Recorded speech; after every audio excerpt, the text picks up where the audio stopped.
Mulai Mi, siapa? Siapa moderatornya? Untuk kelompok 3. Saya, Pak. Ya, silakan. Bismillahirrahmanirrahim. Assalamualaikum warahmatullahi wabarakatuh. Pertama-tama saya ucapkan terima kasih kepada Bapak dosen pengampu mata kuliah Human Computer Interaction atas kesempatannya kepada kami kelompok 3 untuk dapat mempresentasikan makalah kami yang berjudul Model Interaksi dalam Human Computer Interaction, Execution, Evaluation Cycle, dan Human Processor Model. Baik, sebelumnya perkenalkan saya Fala Zikri dengan NIM F1G123005 sebagai moderator yang akan memandu jalannya presentasi kali ini. Kemudian, rekan kelompok saya yang pertama ada Muhammad Safril dengan NIM F1G123009, Zaki Fikran Kasmada dengan NIM F1G123038, Muhammad Fadli S dengan NIM F1G123025, Waode Hildayanti dengan NIM F1G123015, Aulia Ayu Rafanisti dengan NIM F1G123042, Zakia Fitra Rahmadina dengan NIM F1G123057. Baik, langsung saja untuk materi pertama akan dibacakan oleh rekan saya Aulia Ayu. Pada Aulia Ayu saya persilakan. Baik, pertama-tama di sini saya akan membahas mengenai pendahuluan materi yang akan kami bawakan. Nah, di sini interaksi manusia dan komputer atau human computer interaction itu ilmu yang mempelajari bagaimana pengguna berkomunikasi dengan sistem komputer untuk tampilan yang lebih gampang dipakai dan lebih cepat. Lalu dalam interaksi manusia dan komputer ini ada dua model utama.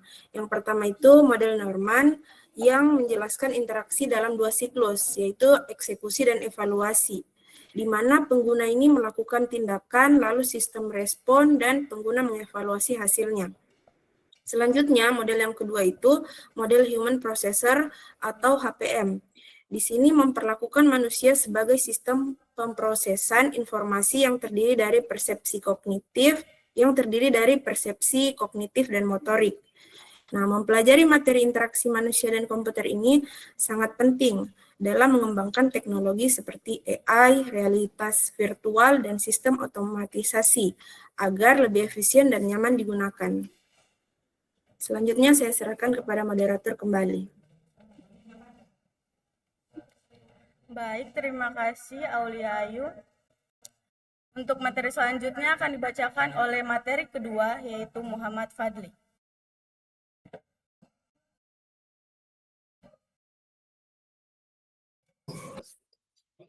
Baik, selanjutnya adalah rumusan masalah. Adapun rumusan masalah pada makalah kali ini yaitu bagaimana konsep Norman Action Cycle dalam menjelaskan interaksi manusia dengan sistem. Kedua, bagaimana Human Processor Model menggambarkan manusia sebagai sistem pemrosesan informasi. Dan yang ketiga, bagaimana kedua model ini bekerja dalam interaksi manusia dan komputer. Adapun tujuan dari penulisan makalah, yang pertama menjelaskan konsep Norman Action Cycle dalam interaksi manusia dengan sistem. Yang kedua, bagaimana Human Processor Model menggambarkan manusia sebagai sistem pemrosesan informasi. Yang ketiga, menganalisis bagaimana kedua model ini bekerja dalam interaksi manusia dan komputer. Salah satu model interaksi manusia dan komputer adalah Norman Action Cycle. Model ini menjelaskan interaksi manusia komputer dalam dua tahapan utama, yaitu execution fase dan evaluation fase. Interaksi bersifat iteratif, di mana pengguna menetapkan tujuan, menjalankan tindakan, menerima umpan balik, dan menyesuaikan langkah selanjutnya. Adapun tahap dalam Norman Action Cycle terbagi menjadi dua, yaitu eksekusi dan evaluasi. Eksekusi fase meliputi 4 fase, yaitu menetapkan tujuan. Langkah awal dalam fase eksekusi adalah menentukan tujuan yang ingin dicapai. Tujuan ini menjadi dasar perencanaan tindakan selanjutnya. Setelah tujuan ditetapkan, langkah berikutnya adalah merencanakan tindakan spesifik yang diperlukan. Niat ini menghubungkan tujuan dengan aktivitas yang harus dilakukan. Selanjutnya, menentukan urutan tindakan. Pada tahap ini, pengguna menyusun langkah-langkah sistematis untuk mencapai tujuan. Lalu yang terakhir adalah melaksanakan tindakan. Langkah terakhir adalah mengeksekusi tindakan sesuai rencana. Tidak ada perubahan dalam sistem hingga tindakan benar-benar dilakukan. Selanjutnya adalah evaluasi fase. Fase evaluasi berfokus pada penilaian hasil tindakan yang telah dilakukan untuk memastikan apakah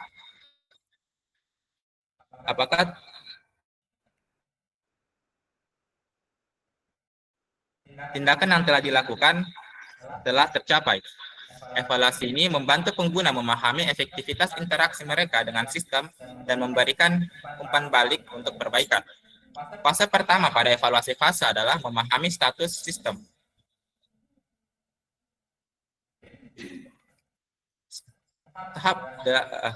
Kondisi sistem saat pengguna menerima umpan balik dari sistem seperti notifikasi atau perubahan tampilan. Kemudian ada menilai persepsi dan ekspektasi. Setelah memahami satu sistem, pengguna membandingkan hasil yang diperoleh dengan harapan awal. Jika ada perbedaan antara ekspektasi dan kenyataan, pengguna mungkin perlu melakukan koreksi atau menyesuaikan strategi mereka. Selanjutnya adalah membandingkan hasil dengan tujuan awal. Langkah terakhir adalah menilai apakah hasil sesuai dengan tujuan awal. Jika terjadi ketidaksesuaian, sistem harus memberikan mekanisme untuk koreksi atau perbaikan, seperti menampilkan peringatan atau memberikan opsi tambahan. Dalam norma action cycle, terdapat dua hambatan utama dalam interaksi manusia dan komputer. Yang pertama adalah goals of execution. Kesenjangan antara niat pengguna dan tindakan yang dapat dilakukan dalam sistem semakin sulit bagi pengguna untuk menerjemahkan tujuan mereka menjadi tindakan yang bisa dieksekusi oleh sistem. Semakin besar kesenjangan ini. Selanjutnya adalah goals of evaluation. Kesenjangan antara keluaran sistem dan pemahaman dengan pengguna terhadap informasi yang diberikan. Jika sistem tidak memberikan umpan balik yang jelas atau mudah dimengerti, pengguna akan kesulitan memahami status sistem dan apakah tindakan mereka berhasil. Baik, selanjutnya saya kembalikan ke moderator. Terima kasih Muhammad Fadli untuk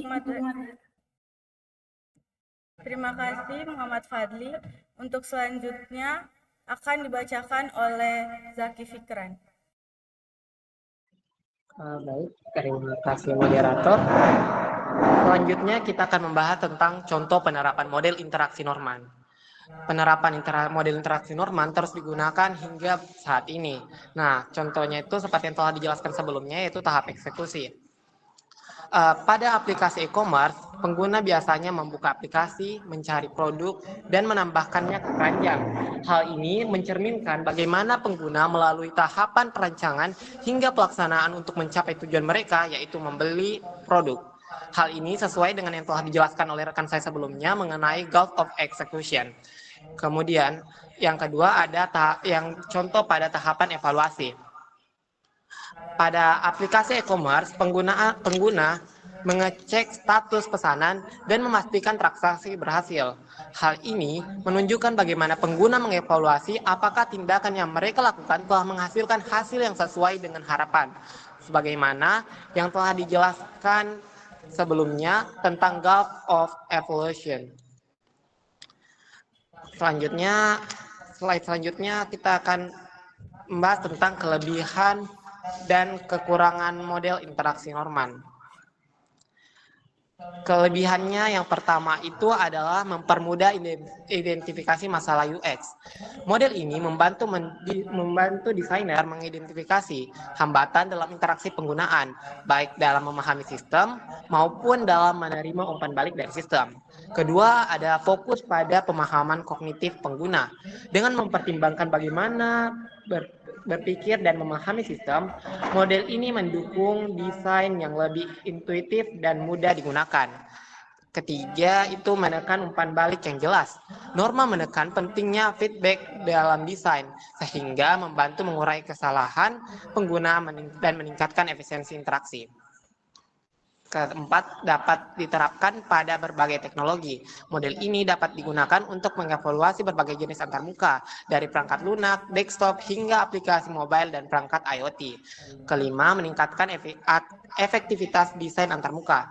Dengan memahami jurang eksekusi dan evaluasi, perancang dapat menciptakan sistem yang lebih mudah digunakan tanpa membingungkan penggunaan. Selanjutnya, kekurangan model interaksi Norman. Tidak menyediakan solusi teknis secara langsung. Model ini lebih bersifat konseptual dan tidak memberikan pedoman teknis untuk mengatasi masalah desain yang ditemukan. Kemudian kekurangan kedua yaitu kurang cocok untuk sistem yang kompleks. Pada sistem yang sangat kompleks, jurang eksekusi dan evaluasi bisa sulit diidentifikasi dan diselesaikan dengan pendekatan ini saja. Ketiga, itu bergantung pada pemahaman pengguna.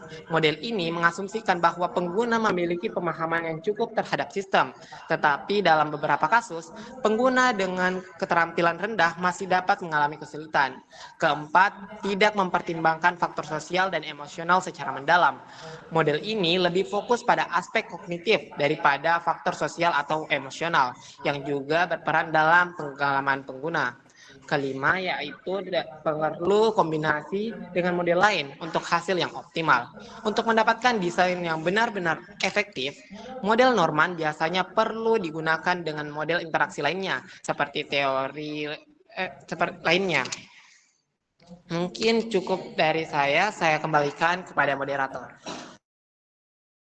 Baik, terima kasih Zaki Fikran. Untuk materi selanjutnya akan dibacakan oleh rekan saya Muhammad Safril. Pada Muhammad Safril saya persilakan.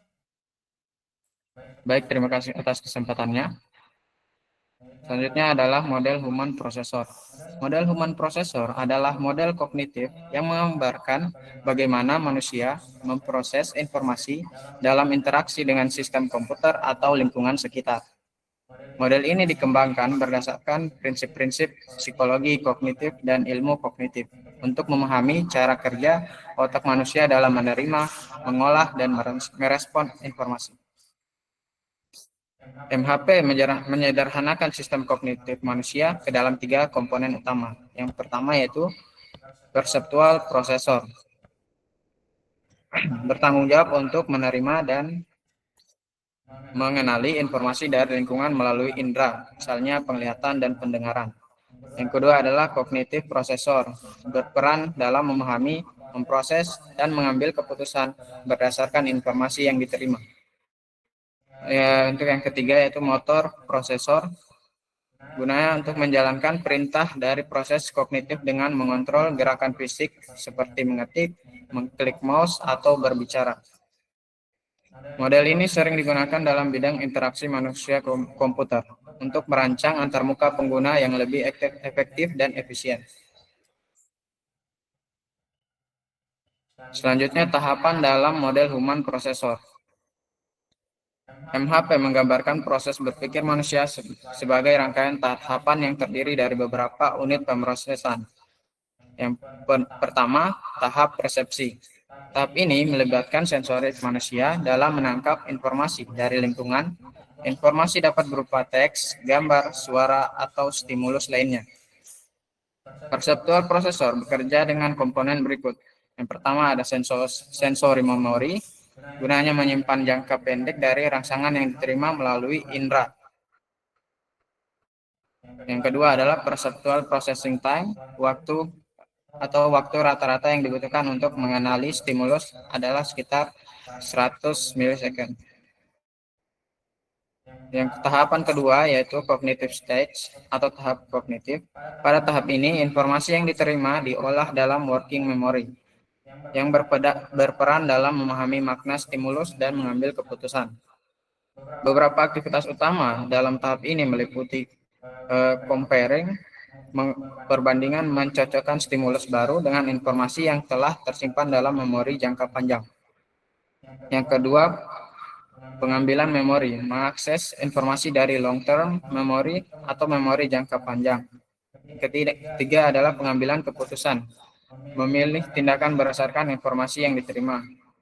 Selanjutnya ada cognitive processing time. Rata-rata waktu yang dibutuhkan untuk pengambilan keputusan adalah 70 milisekund.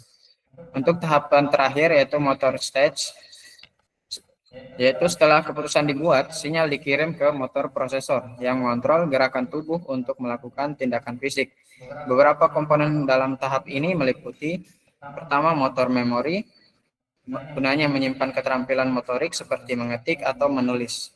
Yang kedua ada eksekusi gerakan, menjalankan respon fisik berdasarkan perintah dari cognitive processor.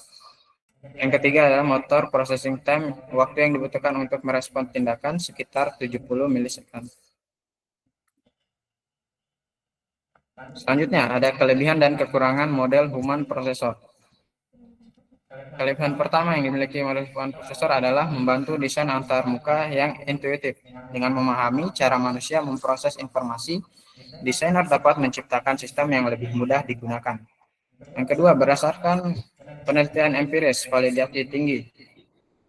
Model ini didasarkan pada eksperimen psikologi kognitif sehingga validasinya tinggi. Yang ketiga, dapat diterapkan dalam berbagai bidang, mulai dari HCI, pendidikan, hingga ergonomi. Yang ketiga, membantu mengoptimalkan performa pengguna dengan mengurangi beban kognitif dan meningkatkan efisiensi interaksi. Selanjutnya, kekurangan dari model human processor yang pertama adalah terlalu sederhana. Meskipun berguna, model ini menyederhanakan proses berpikir manusia yang sebenarnya jauh lebih kompleks. Kedua, tidak mempertimbangkan faktor emosional dan sosial. MHP lebih fokus pada proses kognitif individu tanpa memperhitungkan pengaruh emosi atau interaksi sosial.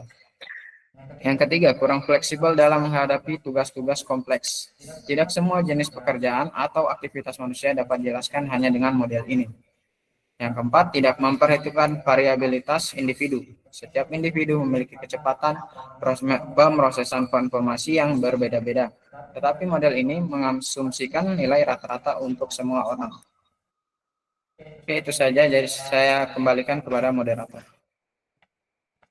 Terima kasih Muhammad Sapril. Selanjutnya materi akan dibawakan oleh Wode Hildayanti. Pada Wode Hildayanti saya persilahkan. Baik, terima kasih moderator. Di sini saya akan menjelaskan cara bekerja Norman Action Cycle dan Human Process Model. Norman Action Cycle bekerja pada hubungan antara tindakan pengguna dan umpan balik sistem, sementara Human Process Model menyoroti bagaimana informasi diproses dalam otak manusia saat berinteraksi dengan sistem. Kedua model ini bekerja secara bersama dalam interaksi manusia komputer untuk membantu perancangan sistem, menciptakan pengalaman pengguna yang lebih efektif, efisien, dan intuitif. Kemudian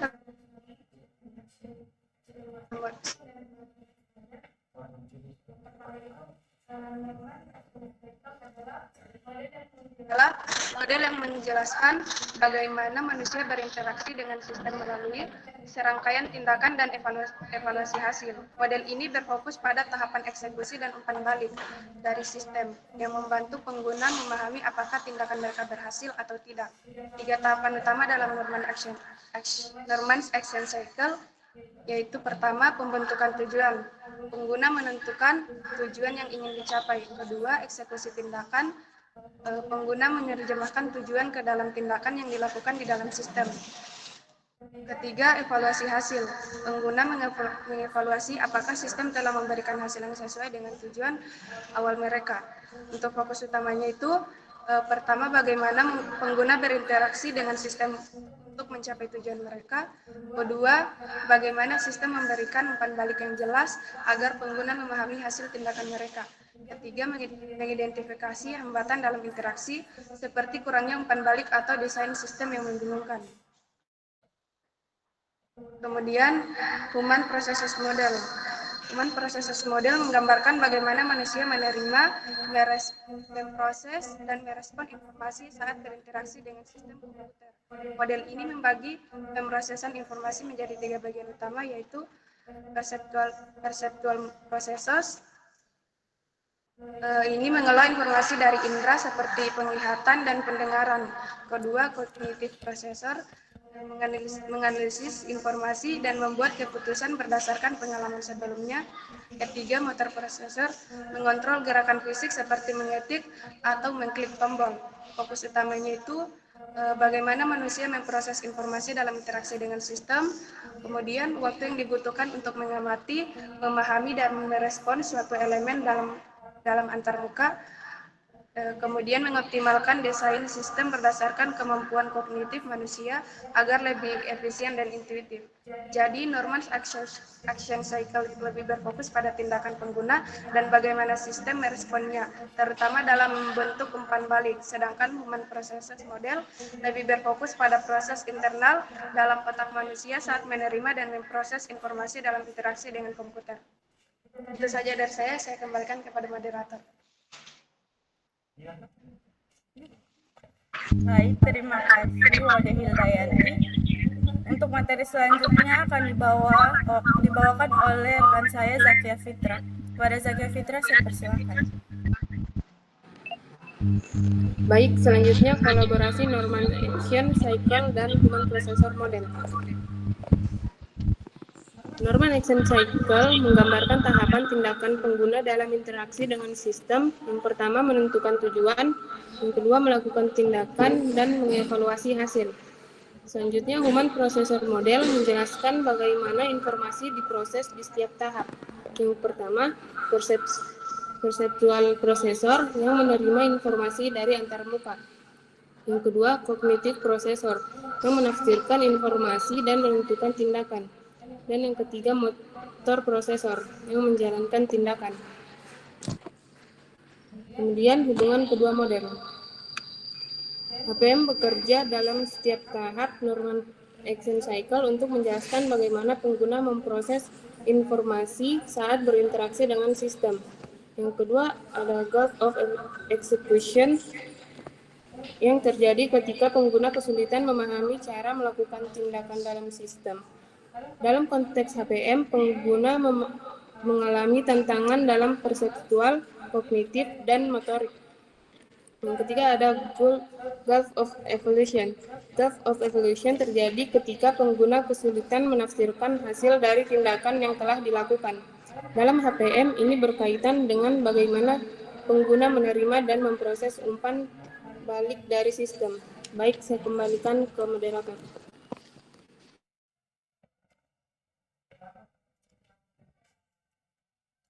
Baik, terima kasih Zakia Fitra. Untuk materi selanjutnya akan saya bawakan yaitu contoh integrasi Norman's Action Cycle dan Human Processor Model dalam sistem modern. Integrasi Norman's Action Cycle dan Human Processor Model atau HPM dapat ditemukan dalam berbagai sistem modern, terutama dalam desain antarmuka pengguna yang inovatif dan responsif. Salah satu contoh umum adalah penggunaan kedua model dalam desain aplikasi e-commerce. Yang pertama, ketika seorang pengguna ingin membeli suatu produk di aplikasi e-commerce, mereka memulai dengan menentukan tujuan, seperti mencari sepatu olahraga. Ini sesuai dengan tahap pertama dalam Norman's Action Cycle, yaitu pembentukan tujuan. Selanjutnya, yaitu pengguna mulai mencari produk yang mereka inginkan dengan mengetikkan kata kunci di kolom pencarian dan memilih hasil yang muncul.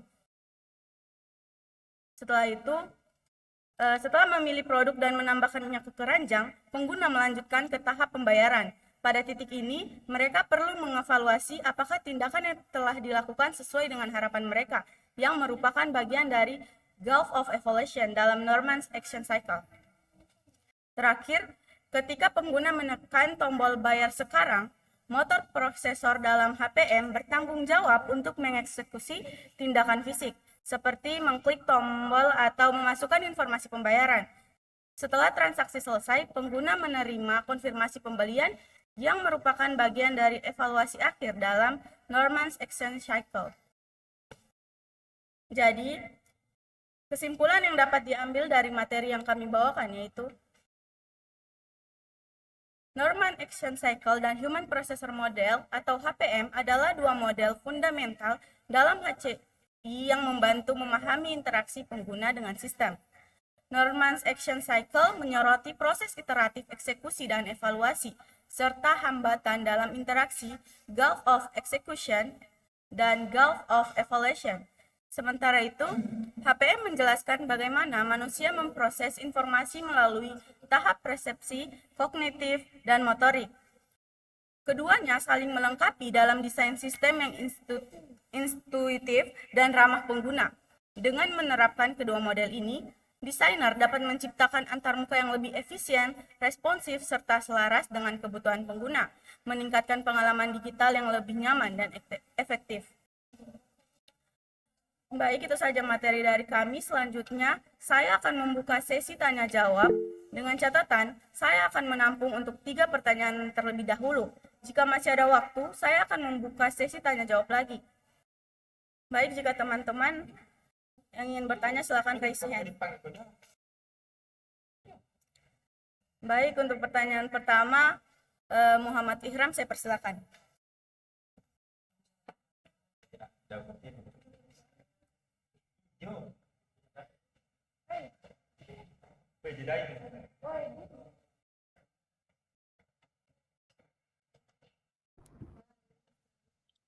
Muhammad Ihram, dipersilakan karena Anda bertanya. Baik. Assalamualaikum. Perkenalkan, nama saya Muhammad Ihram Saputra dengan NIM F1D1230026 dari kelompok 4. Sebut Di sini saya NIM-nya ingin 3 bertanya digit lagi saja, terkait nah. metode Norman. Nah, pada metode Norman ini kan dijelaskan bagaimana pengguna itu yang berinteraksi dengan sistem dengan 7 tahap aksi tadi dari tujuan yang ditentukan oleh pengguna. Nah, namun sekarang kan sudah ada teknologi yang namanya machine learning, yang dimana sistem yang berinteraksi dengan pengguna. Jadi maksudnya ini bisa dipadukan atau justru menghilangkan model Norman ini. Begitu pertanyaan saya. Baik, terima kasih. Sekian. Assalamualaikum warahmatullahi wabarakatuh.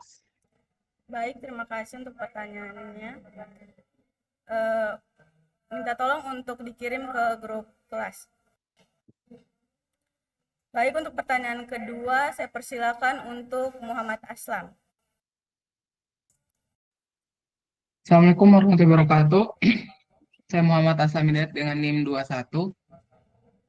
Adapun pertanyaan saya berdasarkan yang telah dipaparkan oleh kelompok 3 pada slide 7, mengatakan bahwasanya Norman Action Cycle menyebutkan goal of execution dan goal of evaluation sebagai hambatan utama dalam interaksi pengguna dengan sistem. Pertanyaannya, bagaimana teknologi berbasis AI dapat membantu mengurangi hambatan tersebut? Dan apakah ada resiko pengguna menjadi terlalu bergantung pada sistem AI sehingga mengurangi pemahaman mendasar mereka terhadap sistem? Mungkin begitu saja. Sekian dan terima kasih. Baik, terima kasih atas pertanyaannya Muhammad Aslam Hidayat. Untuk pertanyaan ketiga, saya persilakan kepada Prasdion Aditya.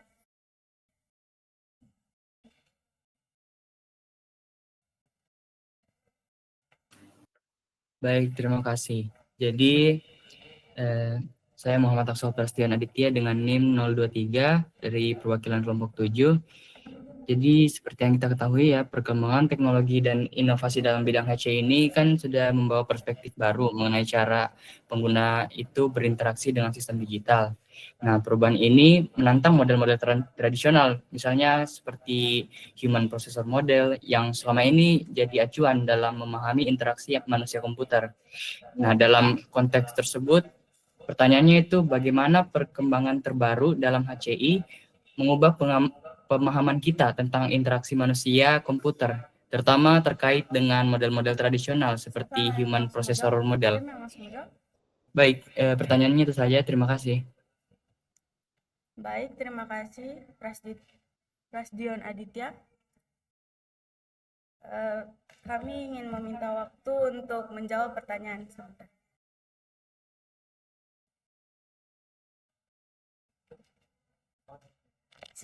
Siapa mau jawab pertama? Itu Iam dulu, saya kira kau Iam. Udah tahu. Nggak ada bisa tidak angkat tangan. Iya mau dulu kamu. Siapa mau Dion? Pertanyaannya. Alam siapa? Ih, weh, orang tidak mau semua mati kita. Cepat nih. Jangan lama. Jawabannya dia dulu. Alam lah dulu. Sudah kirim ke jawabannya. Tidak, pertanyaannya saja.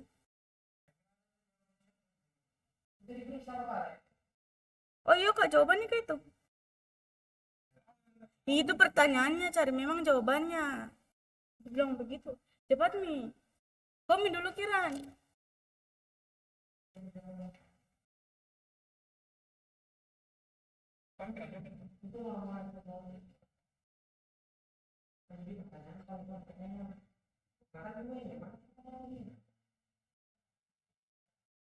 Woi, jangan cepat, jangan lama-lama, Pi. Mukanya tuh dosen. Jawab Yami dulu. Nah, Saya potong sebentar nah. Masih ada yang belum absen?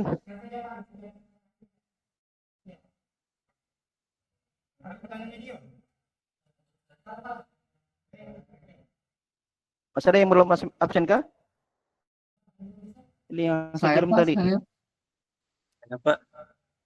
Berapa orang lagi? Saya kasih waktu 10 menit nah buat isi lagi absennya. ayo bisa mulai nih.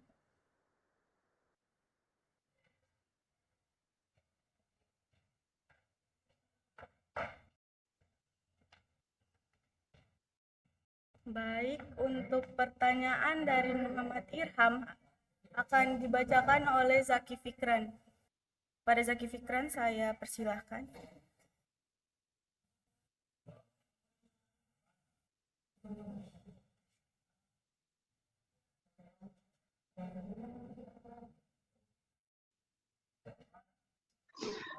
Baik, terima kasih atas kesempatan yang diberikan ke saya. Tadi itu pertanyaannya bagaimana kan zaman sekarang itu sudah ada AI dan bagaimana Norman ini digunakan di AI, kurang lebih seperti itu. Mungkin saya akan langsung jawab. Pertama, untuk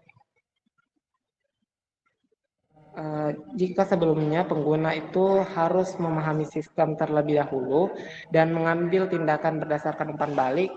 Nah, kini kan kita itu kalau menggunakan AI itu mempelajari pola perilaku pengguna. Nah, memprediksi kebutuhan dan memberikan rekomendasi sebelum pengguna mengambil tindakan.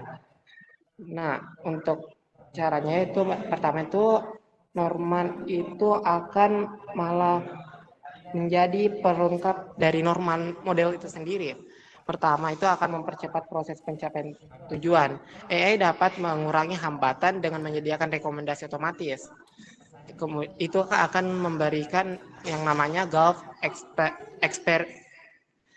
Experience.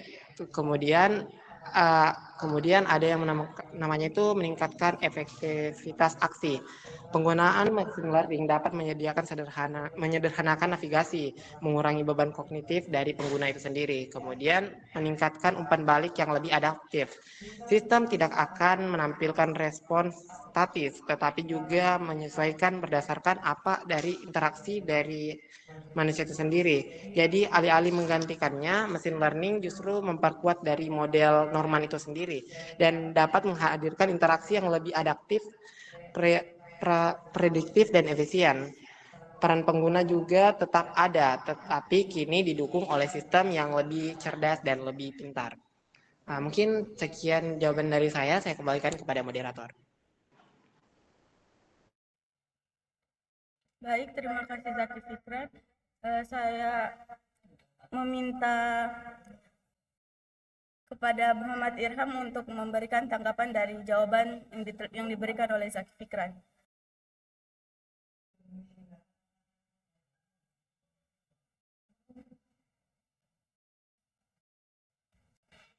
Muhammad Ihram.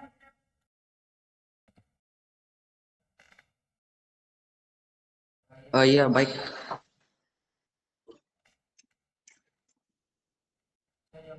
Oke, saya terima jawabannya. Baik, terima kasih. Baik, terima kasih. Untuk selanjutnya, pertanyaan dari Muhammad Aslam Hidayat akan dijawab oleh Muhammad Safril. Kepada Muhammad Safril, saya persilahkan.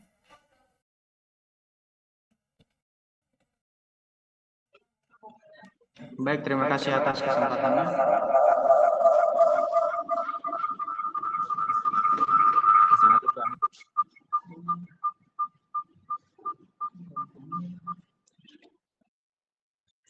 Baik, pertanyaan dari Muhammad Aslam Hidayat tadi, yaitu Norman Action Cycle menyebutkan Gulf of Execution dan Gulf of Evaluation sebagai hambatan utama dalam interaksi pengguna dengan sistem.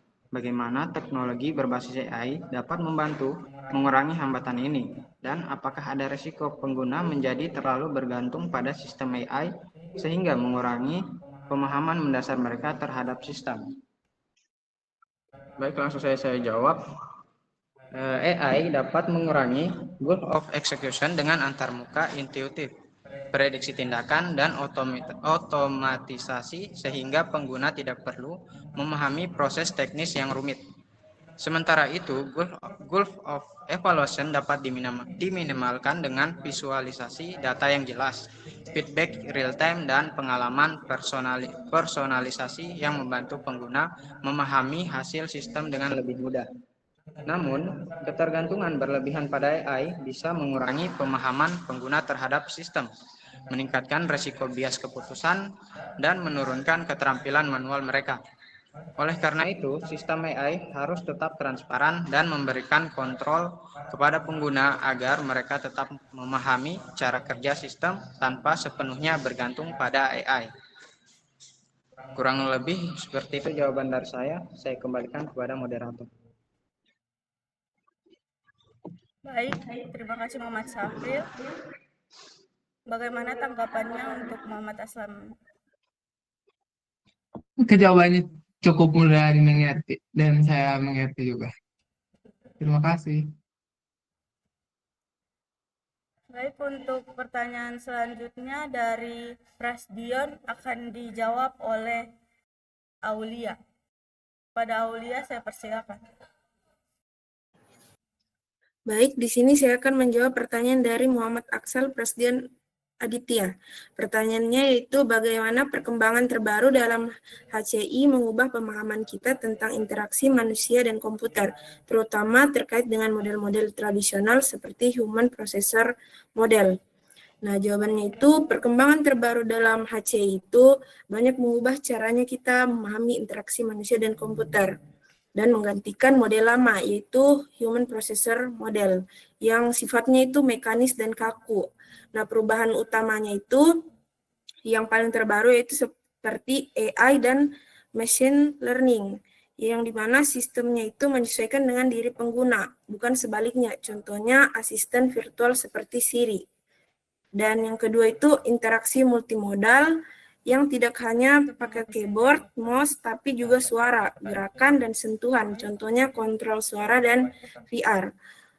Nah, selanjutnya itu ada brain computer interface yang mengontrol sistem langsung dengan pikiran, melampaui batasan input tradisional.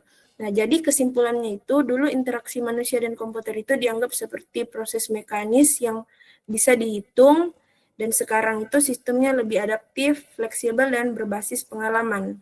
Membuat modelnya yang lama itu kurang relevan dan untuk teknologi modern. Sekian dari saya. Baik, terima kasih Aulia. Untuk tanggapannya, saya persilakan kepada Prasdion.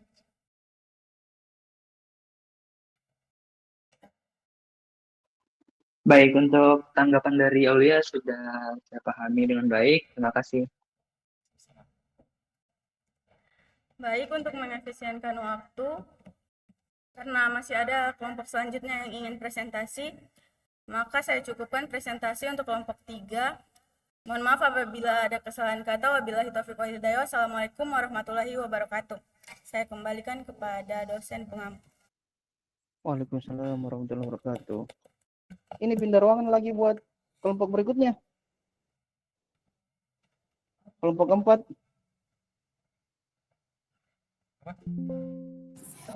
Ya Pak.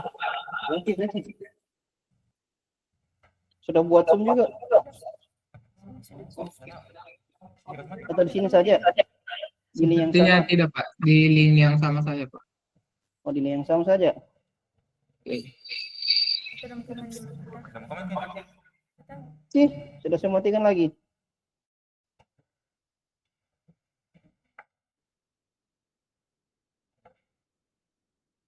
Bagus nih kayaknya.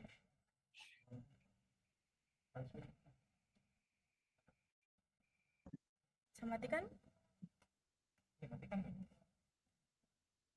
Lanjut nih, kelompok berikutnya. Tidak di komen kita.